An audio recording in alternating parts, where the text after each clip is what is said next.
बिस्मिल्लाहिर्रहमानिर्रहीम। आप body mass का ये रूल एक देख लें, ये आपके लिए बहुत ज़रूरी है और ये लाइफ टाइम के लिए, मतलब हमेशा आपको काम आएगा ये चीज़, ये हमको पता होनी चाहिए। बॉडी मास होता क्या है? वैसे 5वीं 6वीं के बच्चों को बता देना चाहिए, उसको पता भी होता है। सबसे पहले आप ये पहले 2 डिजिट्स उठाएं, DO। इसका मतलब होता है कि अगर क्वेश्चन में कोई ब्रैकेट है, आप ब्रैकेट को पहले सॉल्व करें, ठीक है। क्वेश्चन में ब्रैकेट कई जगह पे होती है। अब एसोसिएटिव लॉ को देख लें तो उसमें तो ब्रैकेट यूज वही होती है। तो आप सबसे पहले क्वेश्चन में जो दिया हुआ है उसमें ब्रैकेट है, तो आप सबसे पहले ब्रैकेट को सॉल्व करेंगे। और ब्रैकेट्स की भी फिर आगे टाइप्स हैं,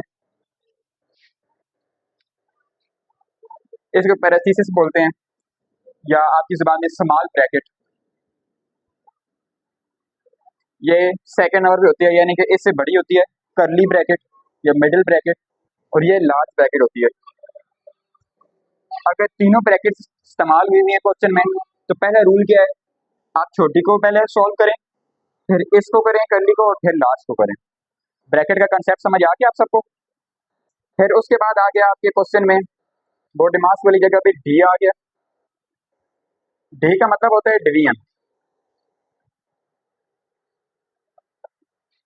ब्रैकेट में फिर आगे कोई फंक्शन होते हैं, ब्रैकेट में भी तो फंक्शन हो सकते हैं।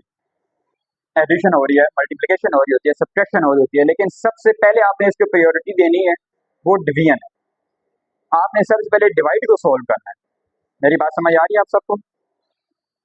अगर डिवाइड नहीं है या डिवाइड सोल्व हो गया है, उसके बाद आपने एम को देखना है। एम होता है मल्टीप्लिकेशन,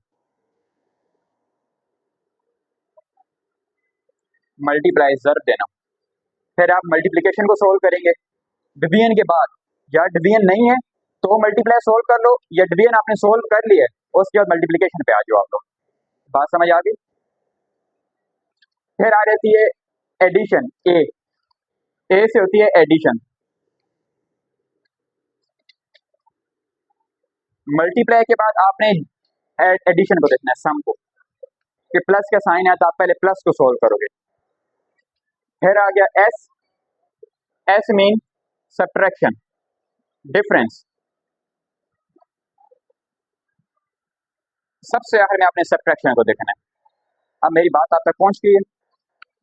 कोई डाउट तो नहीं रहा? ये आपके हर क्वेश्चन में यही तरीकेकार सोल्व होंगे, मतलब इसके मुताबिक आपने क्वेश्चन सोल्व करना है। समझ आती बात?